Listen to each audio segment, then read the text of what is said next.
দেখেন আমাগরও এই গৃহস্থ নিয়ে আসে ধান আদার জন্য নিয়ে আসে ভাই সারা রাত আমাদের হাতে মাছ মারে আসছে।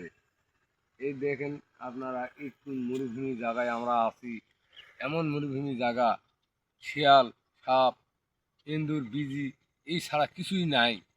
শুধু আমরা দুটা লোকেই আমরা থাকি ভাই। দেখেন এই জায়গাটা কীরকম জায়গা দেখেন আপনারা। এই যে নদীটা দেখেন, মাছ আছে ভাই কিন্তু প্রচুর মাছ, মাঝে মাঝে দুই একটা ইলিশ মাছও পাওয়া যায়। দেখেন এই সামনে নদীটা দেখেন, পূর্ব দিকে পশ্চিম দিকে এইদিকে দেখেন নদীটা, এই ছোট্ট খাল নদী একটা কাটানো হয়েছে। এই আপনার ওই মধুমতি নদীর সঙ্গে লাগানো এই নদী, মাঝে মাঝে ইলশার মাছও পাওয়া যায়, দুই একটা পিস পাওয়া যায়।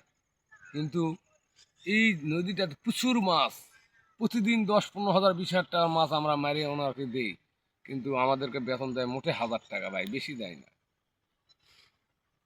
ভাই।